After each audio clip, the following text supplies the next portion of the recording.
అర్హులైన వారందరికీ పెన్షన్లు ఇస్తామని రాజమహేంద్రవరం సిటీ నియోజకవర్గ కూటమి ఎమ్మెల్యే అభ్యర్థి ఆదిరెడ్డి శ్రీనివాస్ అన్నారు. అర్హులైన వారందరికీ పెన్షన్లు ఇస్తామని రాజమహేంద్రవరం సిటీ నియోజకవర్గ కూటమి ఎమ్మెల్యే అభ్యర్థి ఆదిరెడ్డి శ్రీనివాస్ అన్నారు.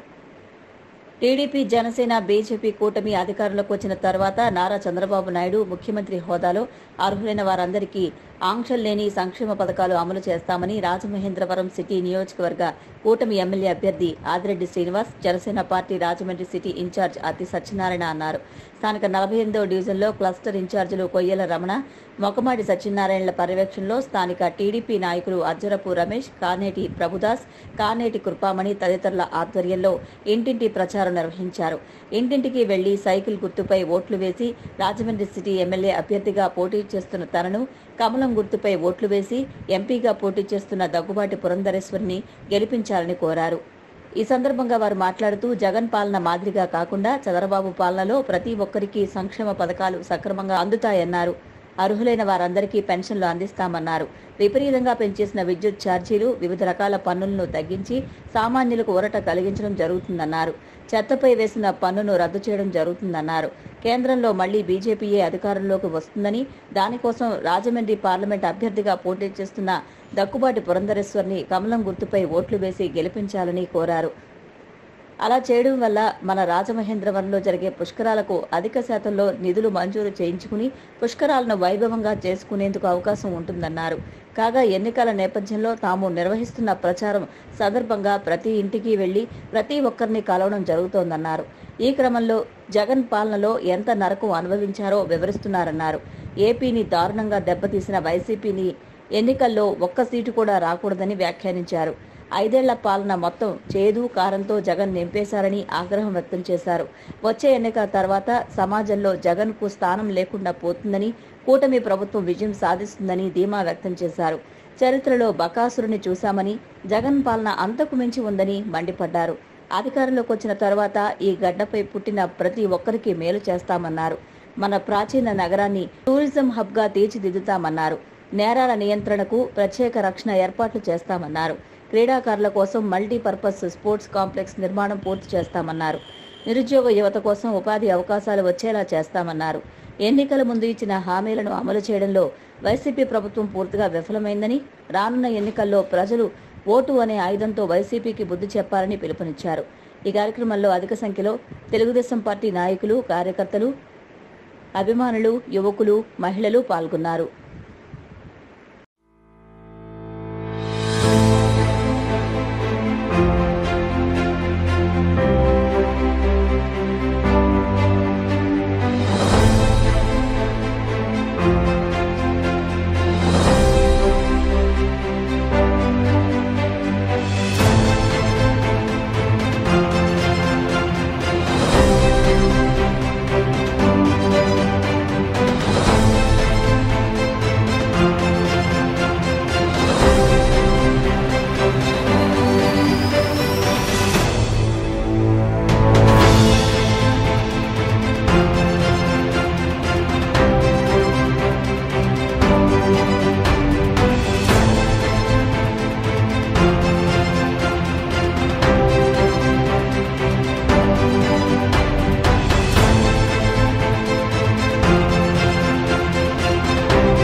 47, 48 రెండు కూడా వార్డులు కలిసికట్టుగా ఉంటాయి. ఆ వార్డులోని ఈ రోజున ఎన్డీఏ అభ్యర్థిగా మా నాయకులు మేము అందరం కలిపి తిరుగుతూ ఉన్నాం. ప్రధానంగా ప్రజల దగ్గరికి వెళ్ళి ఎన్డీఏ కూటమి యొక్క మేనిఫెస్టో, అలాగే భవిష్యత్తులో రాజమండ్రి సిటీకి ఏం చేయబోతా ఉన్నాం అన్న దాని మీదే ఇంటింటికి మేము మా తాలూకు ఆలోచనలు తెలియజేస్తూ ఉన్నాం. ఇప్పటికే మేనిఫెస్టో రూపంలో పలు అంశాలని మీ ద్వారా ప్రజలు తెలియచేసాం. ఇంకా వాళ్ళతో మాట్లాడుతూ ఉంటే తెలియని అంశాలు ప్రజలు మాకు ఇంకా చెప్తా ఉన్నారు. చాలా స్పష్టంగా కనబడతా ఉంది. సంక్షేమం ఇస్తూ ఉన్నారని చెప్తా ఉన్నారు, కానీ వైసీపీ వాళ్ళు సంక్షేమం పేరుతోటి వాళ్ళకి ఎన్నో కోతలు వేసేశారు. కరెంట్ ఛార్జీలు మొదలుకొని అనేకమైన షరతులు. అక్కడ ఒక 100 మంది సంక్షేమం కోసం ఉంటే పట్టుగా 10 మందికి కూడా అందని పరిస్థితులు కనబడతా ఉన్నాయి. మిగతా వాళ్ళందరికీ సరైన కారణాలు చూపించారంటే అది లేదు. ఈ రోజున వాళ్ళు చాలా ఇబ్బందుల్లో ఉన్నారు. ఎన్డీఏ కూటమిగా వాళ్ళందరికీ ఒక భరోసా కల్పిస్తూ ఉన్నాం. రేపటి రోజున అధికారంలో వచ్చిన తర్వాత ఇప్పటికే ఏదైతే చంద్రబాబు నాయుడు గారు, పవన్ కళ్యాణ్ గారు ఒక మేనిఫెస్టో ఏదైతే మేము సూపర్ 6 ఇచ్చున్నామో, షరతులు లేని సంక్షేమం, ఏ విధమైన షరతులు లేకుండా సంక్షేమం, అర్హులైన వాళ్ళందరికీ పెన్షను, అర్హులైన వాళ్ళందరికీ ఇంటిలో ఎంతమంది పిల్లలు ఉంటే అంతమందికి 15,000 చొప్పున ఇస్తాం. అర్హులైన వారందరికీ 3 గ్యాస్ సిలిండర్లు, అర్హులైన వాళ్ళందరికీ 18 ఏళ్ళు దాటిన మహిళకి నెలకి 1,500, సంవత్సరానికి 18,000. ఇది మా తాలూకు ఆలోచన. ఇంకా నగరంగా కూడా ప్రజలకి విజ్ఞప్తి చేస్తూ ఉన్నాం. ఎంపీగా ఈరోజు బీజేపీకి ఇచ్చున్నాం. తెలుగుదేశం, జనసేన, బీజేపీ కలయికలో ఎంపీ బీజేపీకి ఇచ్చున్నాం పురంధేశ్వరి గారు. రేపు కేంద్రంలోని బీజేపీ చాలా స్పష్టంగా నెగ్గే సూచనలు ఉన్నాయి. మనం ఇక్కడ బీజేపీ నెగ్గించుకున్నట్లయితే రాబోయేది పుష్కరాలు. ఒక 500 కోట్లు స్పెషల్ గ్రాంట్ పురంధేశ్వరి గారి ద్వారా మన నగరానికి తెచ్చుకొని పుష్కరాలు మనం అంగరంగ వైభవంగా చేసుకునే అవకాశాలు ఉన్నాయి. గమనించాలి ప్రజలు. ఇప్పటికే పురంధేశ్వరి గారితో చర్చించడం జరిగింది. ఆవిడ దానికి సానుకూలంగా స్పందించారు. ఏముందమ్మా, పుష్కరాలు చాలా పవిత్రమైన కార్యక్రమం, మోడీ గారిని అడిగి చేద్దామని అన్నారు. దగ్గరలో మోడీ గారి కార్యక్రమం కూడా ఉంది రాజమండ్రిలో, ఆయన దృష్టిలో కూడా పెట్టడం జరుగుతుంది. ఆ స్పెషల్ గ్రాంట్ తోటి ఇప్పుడు టూరిజం పరంగా ఏదైతే పుష్కర్ ఘాట్ల దగ్గర మనం అనుకున్నామో రివర్ ఫ్రంట్ కానీ, అలాగే ఆ స్పెషల్ గ్రాంట్ తోటి ఘాట్లను సరిచేసుకోవడం కానీ, ఘాట్లను సుందరీకరణ చేయడం కానీ, అలాగే నగరంలోని అభివృద్ధి కార్యక్రమాలు కానీ, ఒక మంచి రోడ్లు కానీ, డ్రైన్లు కానీ ఇవన్నీ చేసుకోవడానికి అవకాశం ఉంటుంది. ఓ పక్కన సంక్షేమం, ఒక పక్కన అభివృద్ధి, రెండు కూడా పోటాపోటీగా తీసుకెళ్ళడానికి అవకాశం ఉంటుంది. ఈ ప్రభుత్వం స్పష్టంగా అభివృద్ధి పేరుతోటి మోసం చేసింది ప్రజల్ని. కమిషన్లు కక్కుర్తిపడి నాణ్యత లేని పనులు, అవసరం లేని చోట్ల రోడ్లు వేసి అనవసరంగా రోడ్ హైట్లు పెంచేసి మిగతాది లోతట్టు ప్రాంతాలు చేసే కార్యక్రమాలు ఊరు నిండా చేస్తూ ఉన్నారు. కేవలం 25% కమిషన్ కక్కుర్తిపడి ఇవన్నీ జరుగుతూ ఉన్నాయి. వీటన్నిటిపైన కూడా రేపు కమిటీ వేస్తాం, నిగ్గు తేలుస్తాం. తప్పు చేసిన వాళ్ళకి శిక్షలు కూడా పడే విధంగా కాంట్రాక్టులు కూడా జరుగుతుంది. వాళ్ళు కూడా గమనించాలి.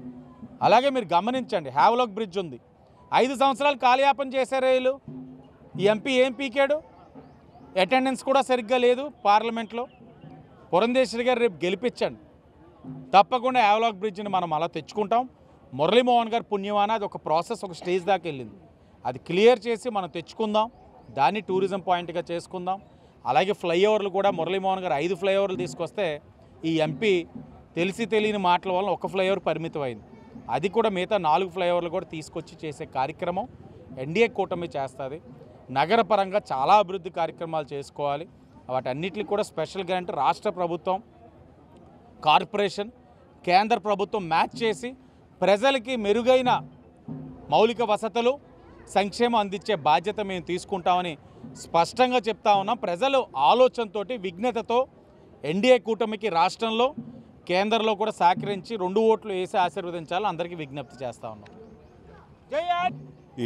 ఈరోజు ఎన్డీఏ కూటమి అభ్యర్థి అయిన ఆదిరెడ్డి వాసు గారి ఆధ్వర్యంలో 47, 48 వార్డులో మేము ప్రతి ఇంటింటికి కూడా వెళ్తున్నాం. వాళ్ళు పాపం ఒక ఆవిడ చెప్తుంది, వికలాంగులు, ఈ గవర్నమెంట్ వచ్చిన తర్వాత 5 సంవత్సరాలు అయిందంట ఆవిడకి వచ్చి పెన్షన్. అంతకుముందు చంద్రబాబు నాయుడు గారు ఇచ్చారంట. ఈ 5 సంవత్సరాలు ఆవిడకి పెన్షనే లేదంట. ఆవిడ నిజంగా ఆవిడ బాధ వర్ణాతీతం. అలాగే చాలామందికి కరెంటు బిల్లు పెరిగాయని స్టార్టింగ్లో ఇచ్చాడంట. ఏది 1 నెలలో 2 నెలలు 5 నెలలు 6 నెలలు ఇచ్చాడంట. 6 నెలలు ఇచ్చిన తర్వాత కరెంటు బిల్లు సాకు చూపించి వాళ్ళకి పెన్షన్ తీసేసాడంట. ఇలాగా అసలు జనాల్లోకి వస్తే ఇప్పుడు పబ్లిసిటీ ఎక్కువ జగన్మోహన్ రెడ్డి, కానీ ప్రతి ఇంటికి వెళ్తుంటే మాకు తెలుస్తుంది వాళ్ళ బాధలు. పెన్షన్లు ఇచ్చేసాం, కొన్ని కోట్లు బటన్ నొక్కేసాం, కొన్ని కోట్లు ఇచ్చేసాం అంటున్నాడు కదా, అదంతా బోటకం. చాలా దారుణం అన్నమాట. ప్రతి ఇంటికి వెళ్తున్నా ఎవరో ఒకరు బాధితులు ఉంటానే ఉన్నారు. పెద్దలు ఎవరైనా ఉన్నారంటే వాళ్ళు చెప్తున్నారు పెన్షన్ మొన్న తీసేరమ్మా అని. అలాగే ప్రతి ఒక్కది ఎవరికి కూడా సంక్షేమ పథకాలు పూర్తిగా అందటం లేదు. ఇదంతా పబ్లిసిటీ చేస్తున్నాడు జగన్మోహన్ రెడ్డి. మాకు ప్రతి వార్డులోనూ కూడా ఇదే సమస్య. అందువల్ల అందరూ కూడా ఈసారి సైకిల్ గుర్తుకు ఓటేసి, అలాగే కమలం గుర్తుకు ఓటేసి ఎన్డీఏ గవర్నమెంట్ మీద ఫుల్ సపోర్ట్ చేస్తాను. ప్రతి ఒక్కరు వాళ్ళంతా వాళ్ళే స్వచ్ఛందంగా వస్తుంటే మాకు చాలా ఆనందంగా ఉంది. జగన్కి త్వరలోనే బుద్ధి చెప్తారు ప్రజలు.